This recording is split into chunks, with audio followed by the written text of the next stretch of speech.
Hoje vamos falar da cozinha, espaço onde as donas de casa reproduzem dia a dia a magia de cozinhar quitutes para suas famílias. Certo? Errado! Na cozinha nada é fruto de magia. É só prestar atenção para perceber a aplicação prática de conceitos científicos. Cortar, alavanca, pressão. Fogo, atrito, combustão. Ferver, calor, ebulição. Bater, misturar, solução. Abram seus cadernos, o banquete vai começar. Olá a todos, é com grande alegria que hoje nós poderemos observar a física, mas a física vista de uma situação um pouquinho diferente. Nós vamos ver a física na prática, em especial a física na cozinha. Já na introdução nós podemos ver algumas imagens que relacionaram alguns fenômenos físicos que são aplicados na cozinha. Desde a parte de trocas de calor, mudanças de estado físico, pressão, alavancas e uma infinidade de tópicos, de conteúdos da física que a gente pode relacionar com o dia a dia, em especial na cozinha. Então hoje, o tema da aula de hoje, nós iremos falar sobre física na cozinha.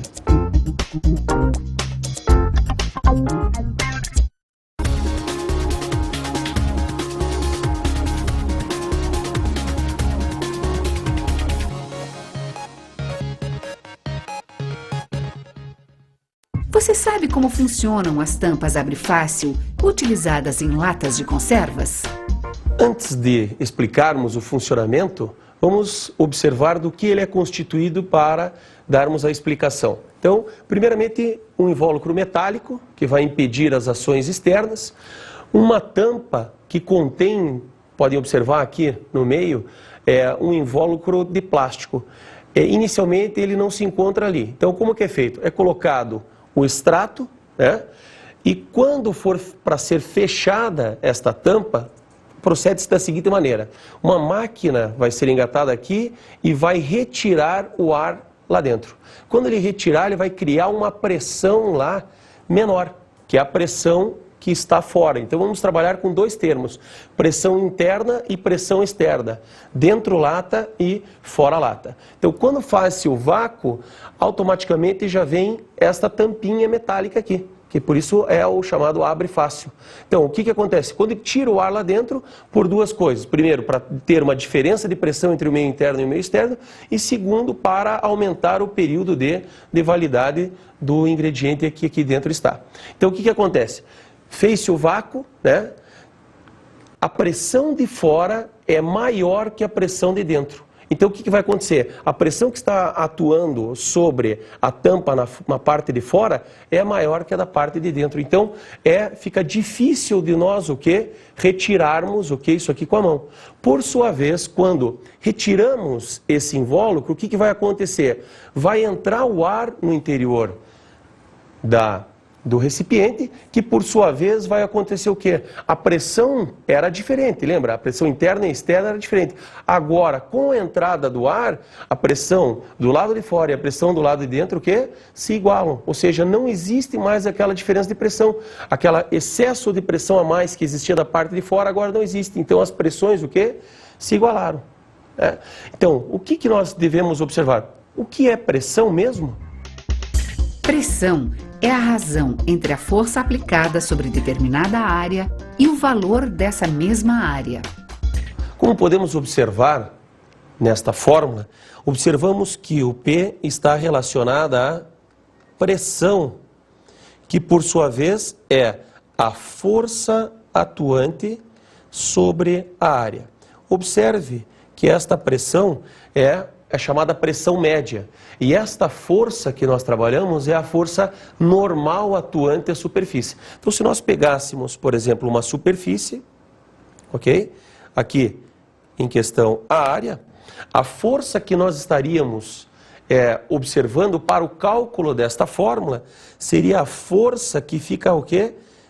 Perpendicular à superfície. Você pode observar aqui, ó, que ela teria que formar o quê? 90 graus em relação à superfície. Então, essa é a pressão média que nós trabalhamos. Então, é a força normal à área em que está sendo aplicada esta força. Um outro conceito importante que temos que ressaltar é o conceito da pressão atmosférica. Nosso planeta é envolvido por uma camada gasosa chamada atmosfera.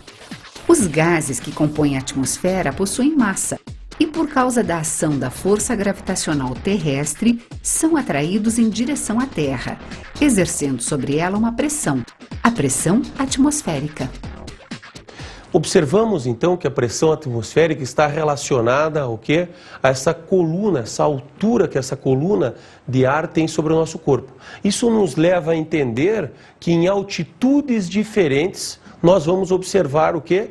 Pressões diferentes. Se nós pegarmos ao nível do mar, por exemplo, uma altitude é o nosso referencial zero, a coluna de ar que se encontra sobre o nosso corpo naquela região é maior. Então a pressão atmosférica nas baixas altitudes é o quê? É maior, porque a coluna de ar é maior. Já quando subimos uma montanha, que estamos aumentando a altitude, o que acontece? Essa quantidade de ar, essa coluna, essa altura desse cilindro de ar que fica virtual sobre a nossa cabeça, na verdade ele vai diminuindo. Em consequência, a pressão vai ser o quê? Menor. Então, baixas altitudes, pressão maior, altas altitudes, pressão o quê? Menor. Podemos prosseguir agora observando na imagem os valores referentes à pressão atmosférica, a pressão gerada por esta quantidade de ar sobre o nosso corpo. Então vamos começar lá falando sobre 1 atm, a pressão atmosférica, que ela equivale a 1 vezes 10 elevada à quinta Pascal, aproximadamente. Esse termo Pascal está se referindo ao quê? Se nós relembrarmos o conceito de força, que é de pressão, que é a força sobre a área, verificamos que a força é Newton e a área é o quê? Metro quadrado. Então, Pascal está nos representando o quê?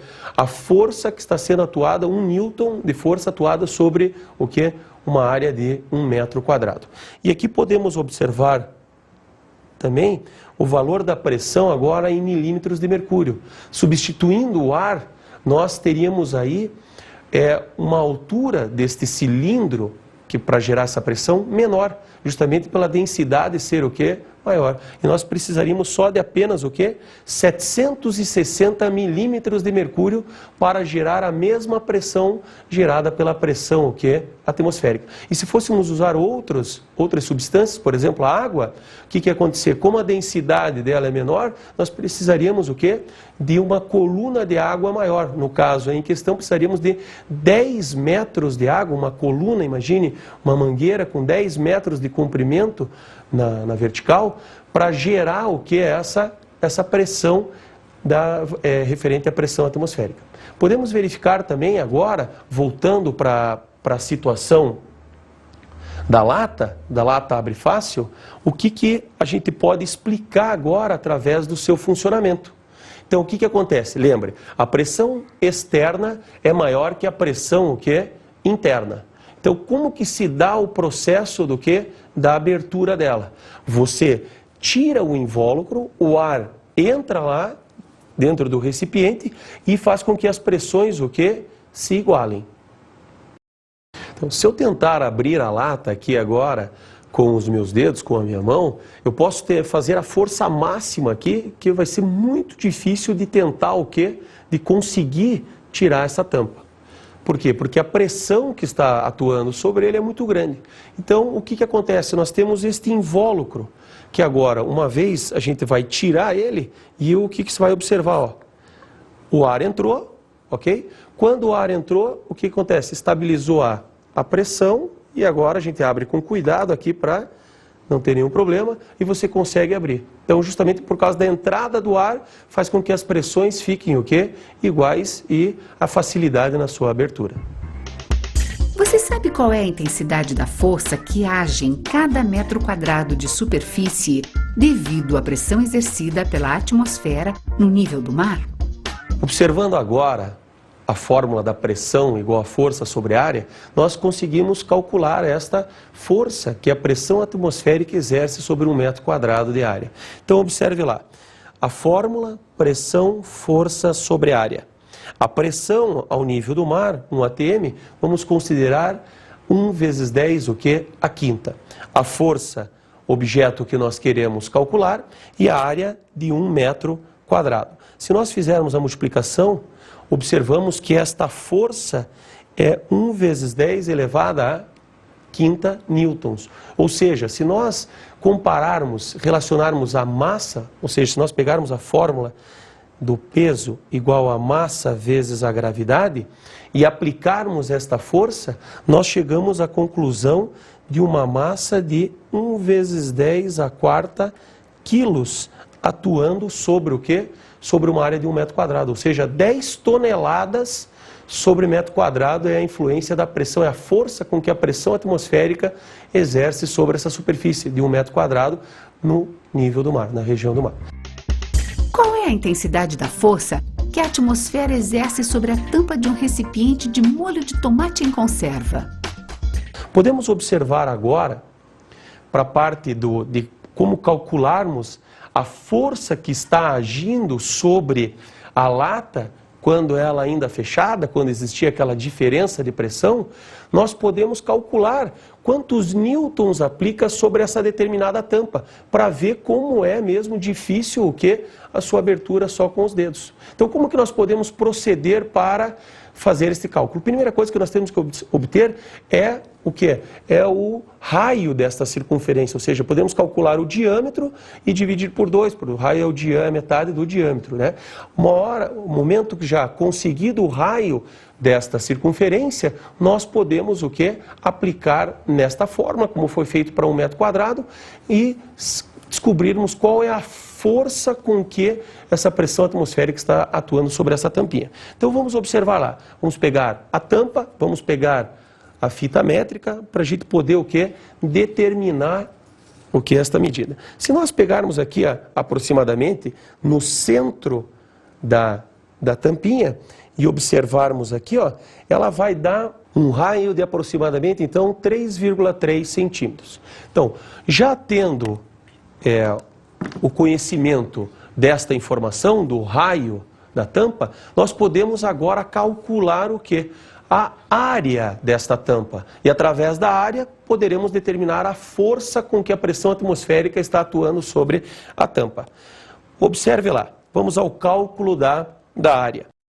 Então, a área para nós calcularmos da tampinha é πr ao quadrado. Ok? O valor de π usaremos aproximado de 3,14. Lembre que o raio é 3,3 centímetros. Aqui na imagem, nós já colocamos ele na unidade do Sistema Internacional. Ele já está o que em metro. Elevado ao quadrado, se nós fizermos esta operação, esta multiplicação, encontraremos um valor aproximado para a área da tampa de 3,4 vezes 10 a menos 3 metro quadrado. Tendo em mãos este valor, agora nós podemos calcular, voltando para a fórmula da pressão, a força atuante sobre ela. Então, observe, ao nível do mar, pegamos a fórmula novamente da pressão igual a força sobre a área, o valor da pressão 1 vezes 10 a quinta, a força, o que nós estamos procurando, que está atuando sobre a tampa da lata, e a área da lata, como foi calculado lá, usando πr ao quadrado.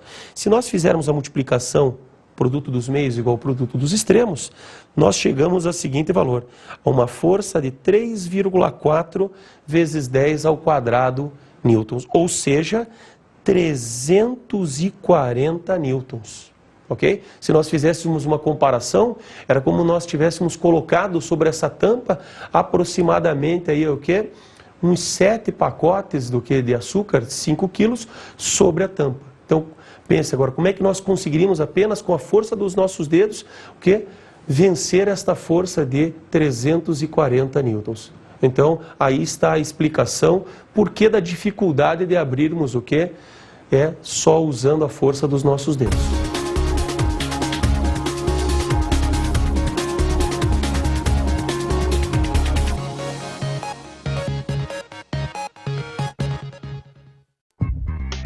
O tempo de cozimento de 1 quilo de batatas é o mesmo quer ele seja preparado na cidade de Recife, litoral de Pernambuco, em Campos do Jordão, cidade localizada na Serra da Mantiqueira, em São Paulo, ou no pico do Monte Everest?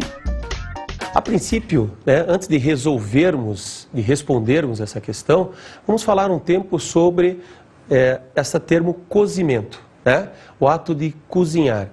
Numa conversa é comum a gente observar que essa pessoa cozinha bem, ou esse jantar, o cozinheiro, até relacionar a pessoa que está a cozinhar como cozinheiro. Porém, para nós, isso está relacionado seja qual o alimento for assado ou for frito, a gente sempre usa o termo que cozinhar. Porém, na física, a gente sempre trabalha com esta situação mais voltada para os alimentos que foram confeccionados, que foram feitos com água fervente, justamente para o quê? Para facilitar, para amolecer aí o alimento com mais facilidade. Que isso vai ser relacionado por nós, então, agora na sequência para responder a pergunta em questão. Então lembre, sempre quando a gente falar cozinhar, está relacionado à água fervente. Quando a gente observa o ato de cozinhar, o tempo para você ter o cozimento dos alimentos, quando você olha para este fenômeno físico, na verdade não é são várias informações que se entrelaçam para nós chegarmos a essa resposta. Em questão, nós podemos então observar o seguinte: o tempo de cozimento está relacionado à temperatura em que a água está em ebulição. Então, vamos vendo esse link. A temperatura está influenciando no tempo de cozimento. Mas essa temperatura, por sua vez, de ebulição, da mudança de estado físico, do estado líquido para o estado gasoso, depende da pressão. Então, tempo de cozimento relacionado com a temperatura de ebulição da água, que por sua vez essa temperatura está relacionada, depende do da pressão do ambiente que ali está. E que por sua vez essa pressão ela tem a ver com o Com a altitude, como nós já mencionamos. Então nós conseguimos interligar 4 grandezas que vão nos ajudar a responder aonde esse tempo de cozimento vai ser maior. Então relembrando, tem tempo de cozimento relacionado com temperatura de ebulição da água, que por sua vez depende da pressão atmosférica do local, que por sua vez está relacionado com a altitude.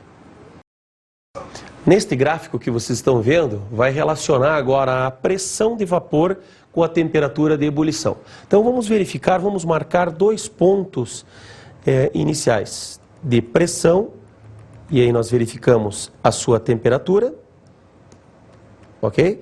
E vamos pegar uma pressão maior, que aqui você já pode estar fazendo uma analogia com aquela informação que nós tivemos de que conforme a altitude em que você encontra, você tem pressões diferentes. Então, por este gráfico, ele nos mostra que essas pressões diferentes, nós teremos temperaturas de ebulições diferentes. Então, por exemplo, a pressão 2, que no caso é maior que a pressão 1, veja que conforme eu aumento a pressão, a temperatura de mudança de estado físico, a temperatura de ebulição está aumentando. Então, essa situação da pressão 2, nós poderíamos colocar aqui como, por exemplo, a situação para o nível do mar. Nosso referencial 0 para a altitude. Já a pressão 1 poderia ser no pico da montanha, que tem menos ar sobre ela, a pressão vai ser menor, que nos acarreta uma temperatura menor. Que essa situação da pressão influenciar a temperatura de ebulição é o seguinte: quanto maior a pressão, mais agitada tem que estar a água para mudar de estado físico, ou seja, ela tem que estar com uma maior agitação para ter uma maior energia para, entre aspas, vencer e poder mudar desse estado físico. Então verifique aqui no gráfico novamente que o aumento da pressão aumenta a temperatura de ebulição. Agora nós vamos fazer um experimento para explicar melhor essa informação vista no gráfico. Vamos agora, de posse de um fogareiro e de posse de um copo de Becker que contém aí um corante, água e corante, só para facilitar a visualização de vocês para o que vai ocorrer no experimento. Então nós vamos tentar mostrar que a influência da pressão vai alterar a temperatura de mudança de estado físico, aqui em questão a ebulição. Então, o que nós iremos fazer? Nós iremos ligar o fogareiro, certo? Vamos pegar um copo, onde esse contém, novamente falando, água e corante só para facilitar a visualização, e vamos colocar ele aqui para o aquecimento. Bom, enquanto está aquecendo, nós pegamos o termômetro, nós iremos ligar o termômetro para verificar a temperatura em que a água e o corante está. Nós não deixaremos chegar a 100 graus Celsius, nós não vamos querer que ela ferver, porque justamente eu quero mostrar para vocês que eu alterando a pressão, que daí nós estaremos de posse de uma seringa para fazer isso, nós vamos alterar a pressão para vocês observarem que a água começa a mudar de estado físico. Então, ligado o termômetro, vamos colocar ele aqui em contato com a água, ok? E vamos esperar o quê? A temperatura chegar em torno aí de 85, entre 80 e 90 graus Celsius, para a gente poder demonstrar isso para vocês com tranquilidade. Então agora nós estamos com a água chegando próximo de 80 graus Celsius e até passando, então nós iremos desligar o fogo, ok? Observe a temperatura em que ela se encontra, que não é uma temperatura de 100 graus Celsius, é inferior a 100 graus Celsius. Então nós estaremos o quê?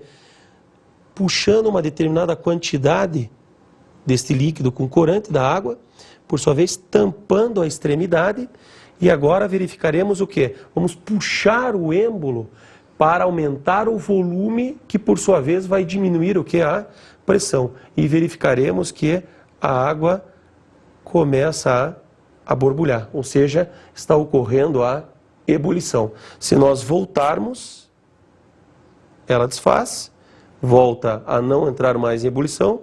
Com isso, então, podemos demonstrar a influência da pressão na temperatura de ebulição.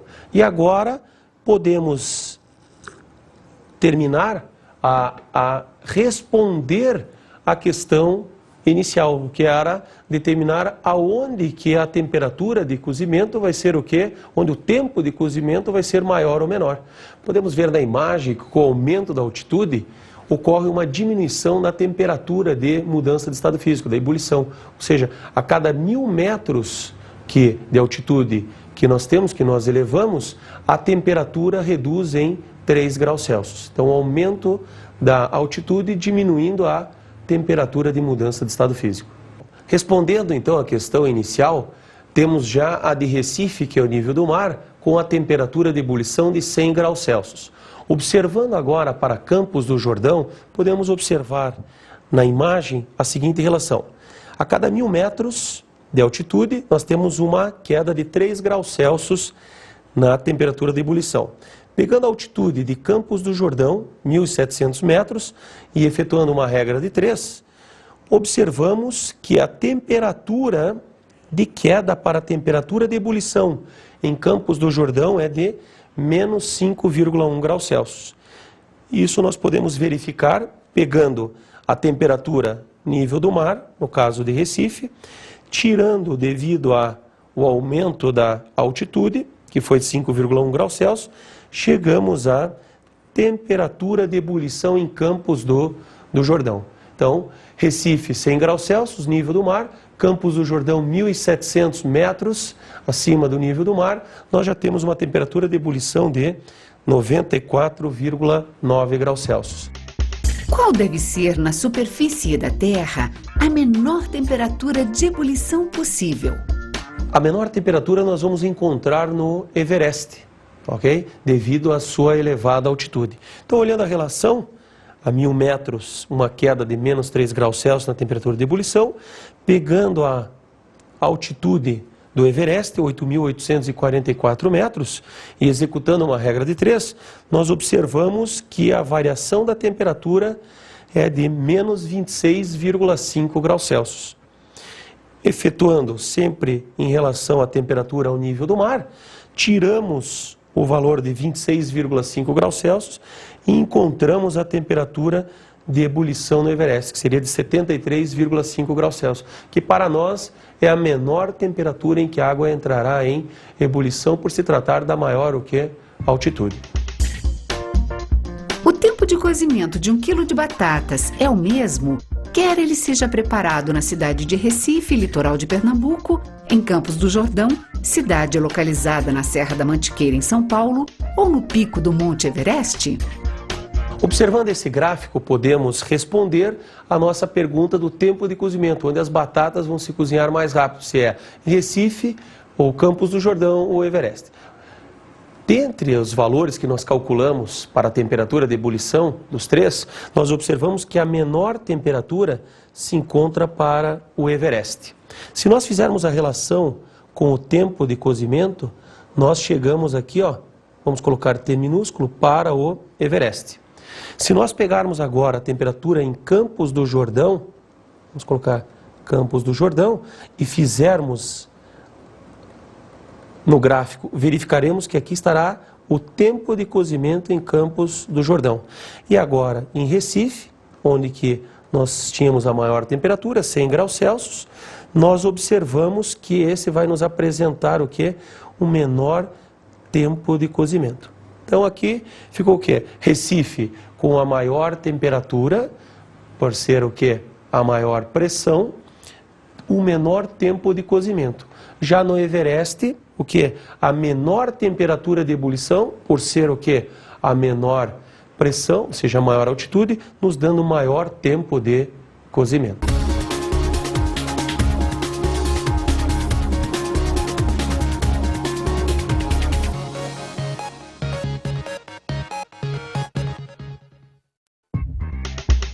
Por que é hábito abaixar o fogo imediatamente após a água começar a ferver?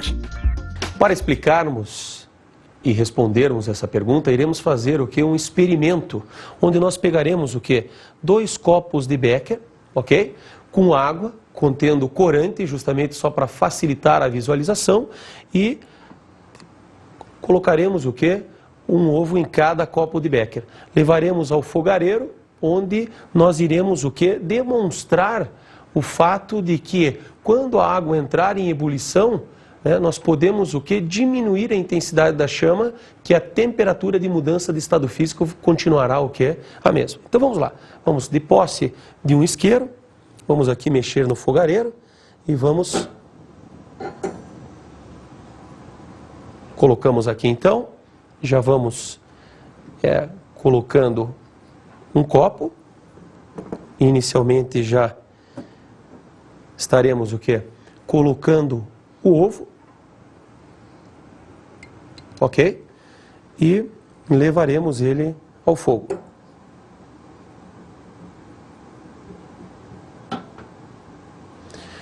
O segundo copo de Becker, também com o ovo em seu interior, lembrando que o corante é apenas para a visualização. Colocamos o fogo para o segundo.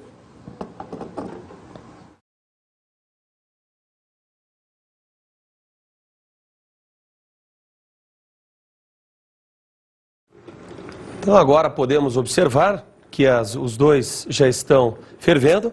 Iremos colocar os termômetros, ok? E estaremos o quê?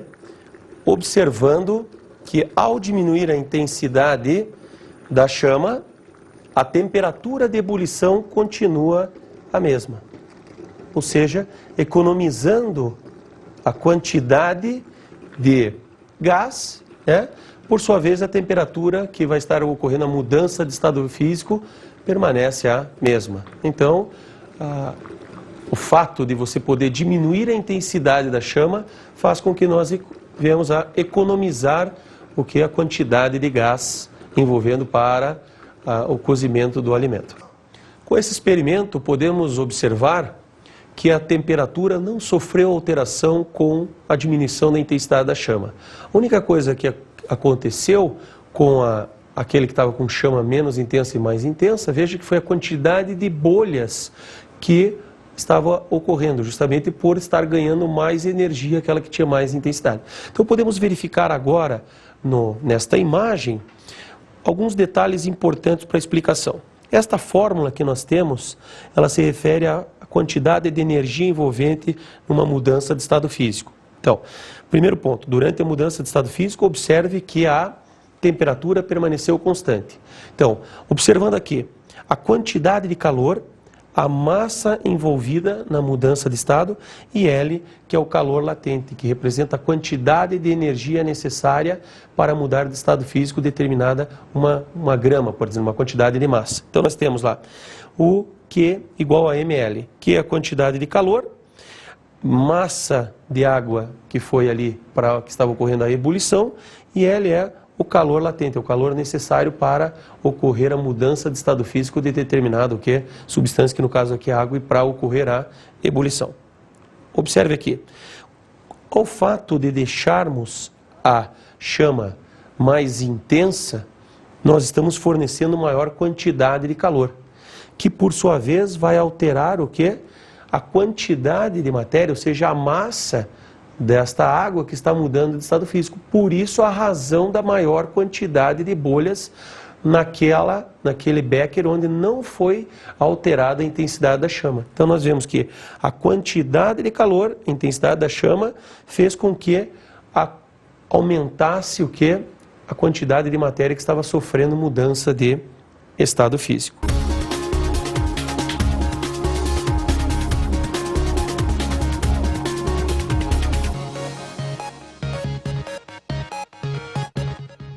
Essa quantidade, às vezes intensa de calor produzida pela chama, não é de muito interesse para alguns alimentos, umas técnicas que você utiliza na cozinha. Então nós temos que passar esta energia de maneira, entre aspas, mais lenta. Então seria a situação do banho-maria. Né? Você sabe o que é o banho-maria?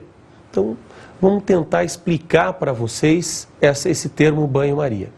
Então, você vai pegar um recipiente, né? Você vai colocar água, lembrando sempre que o calor específico da água ele é muito elevado, então essa variação da temperatura ela vai se processar numa velocidade menor, para justamente não colocar esse alimento, seja ele o sólido, o líquido, alguma coisa, em contato direto com a chama. Então o que nós fazemos? O banho-maria consiste no seguinte, de você fornecer energia para o recipiente fornecer energia para a água. Essa transmissão de calor, essa passagem de energia de um corpo para outro, se procede através da transferência de calor que nós chamamos de condução, que ela vai ser feita do quê? De partícula a partícula, de molécula a molécula. Então a nossa ideia é que ao aquecer seja aquecido de maneira uniforme e não bruscamente, seja feito lentamente essa transferência de calor. Então a chama vai aquecer o recipiente vai aquecer a água, e este recipiente que você quer manusear, por exemplo, um chocolate que está colocado dentro de um outro recipiente, vai estar imerso dentro desta água.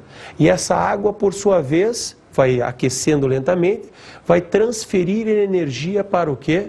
Para este recipiente que contém o café que você quer aquecer, ou até mesmo a comidinha da criança, a papinha, ou um chocolate que precisa ser derretido.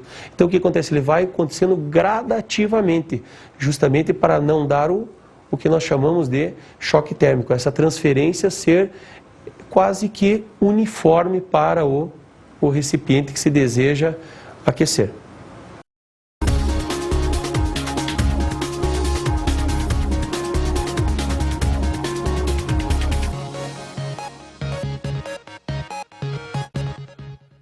Trabalhamos nesta aula com física na cozinha. Observamos que a cozinha pode ser o nosso laboratório de física, né? Vimos que tem bastante conceitos físicos que podem ser explicados na cozinha.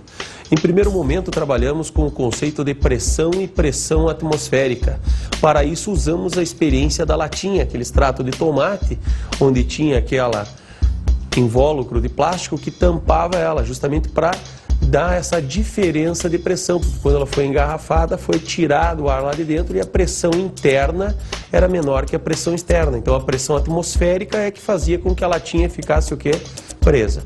Uma vez tirado aquela tampinha, aquele plásticozinho, o que acontece? O ar entra dentro da tampa, do recipiente, estabiliza as pressões internas e externas ficavam iguais e nós conseguimos abrir com facilidade o extrato de tomate. E tudo isso está ligado com as seguintes habilidades. Habilidade 17. Relacionar informações apresentadas em diferentes formas de linguagem e representação usadas nas ciências físicas, químicas ou biológicas, como texto discursivo, gráficos, tabelas, relações matemáticas ou linguagem simbólica. Habilidade 18. Relacionar propriedades físicas, químicas ou biológicas de produtos, sistemas ou procedimentos tecnológicos às finalidades a que se destinam. Dando continuidade ao estudo, observamos a termodinâmica, onde pudemos estar relacionando ao tempo de cozimento dos alimentos, que vimos que esse tempo de cozimento está relacionado à temperatura de ebulição, e esta, por sua vez, ligada à pressão atmosférica local, e essa com a altitude, né? Então nós pudemos, através daquela experiência da seringa, demonstrar que podemos mudar o estado físico, no caso aqui em questão do estado líquido para o estado gasoso, não fornecendo calor, mas sim, não alterando a temperatura, né, no caso do calor, mas sim alterando o que é a pressão. Quando nós colocamos aquela água quente na seringa, e tampamos ela e puxamos o êmbolo, o que nós fizemos? Nós proporcionamos lá dentro o que? Uma diminuição da pressão. E aí nós conseguimos fazer com que a água chegasse ao seu estado de fervura, sem, entanto, mudar a sua temperatura, só alterando a pressão. E todos esses conceitos ficam relacionados com as seguintes habilidades. Habilidade 17. Relacionar informações apresentadas em diferentes formas de linguagem, representação usadas nas ciências físicas, químicas ou biológicas, como texto discursivo, gráficos, tabelas, relações matemáticas ou linguagem simbólica. Habilidade 18. Relacionar propriedades físicas, químicas ou biológicas de produtos, sistemas ou procedimentos tecnológicos às finalidades a que se destinam. Habilidade 21. Utilizar as leis físicas e ou químicas para interpretar processos naturais ou tecnológicos inseridos no contexto da termodinâmica e ou do eletromagnetismo.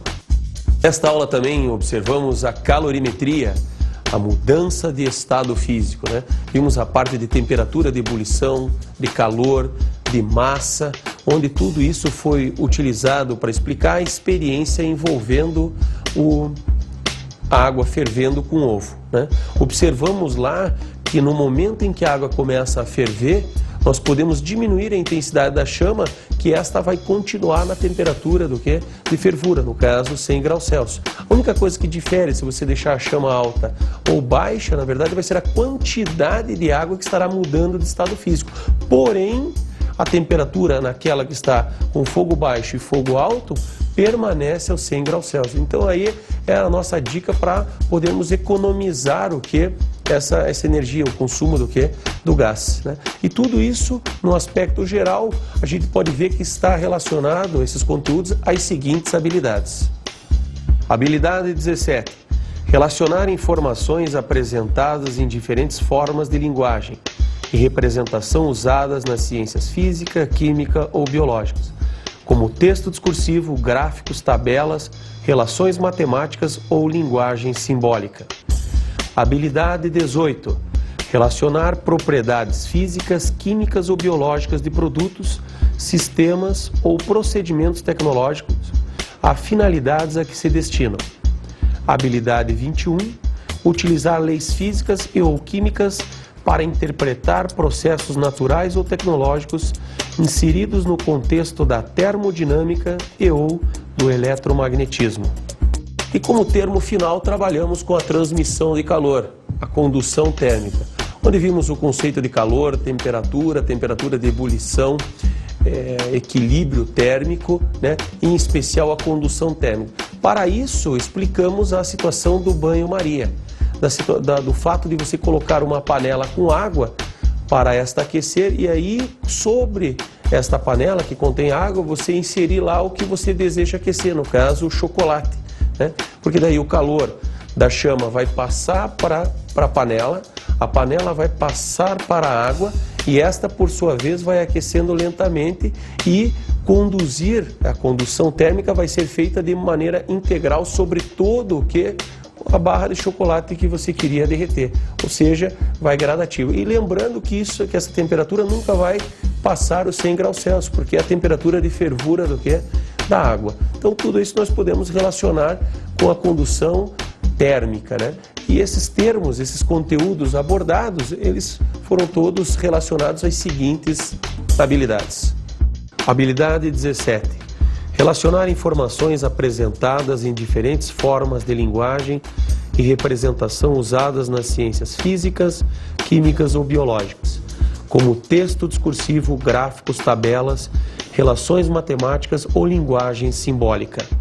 Habilidade 18. Relacionar propriedades físicas, químicas ou biológicas de produtos, sistemas ou procedimentos tecnológicos a finalidades a que se destinam. Habilidade 21. Utilizar leis físicas e ou químicas para interpretar processos naturais ou tecnológicos inseridos no contexto da termodinâmica e ou do eletromagnetismo. Nesta aula pudemos trabalhar com a física na cozinha. Observamos que é um grande laboratório para nós podemos observar as leis da física, né? Desde a parte de temperatura, mudança de estado físico, trocas de calor, equilíbrio térmico, até a transmissão de calor na parte de condução. Então tudo isso para ver que a física está presente no nosso dia a dia, em especial aí tentamos mostrar algumas das informações que podem ser estudadas para a gente apresentar um pouquinho de forma mais clara as leis da física, usando aí a cozinha como pano de fundo.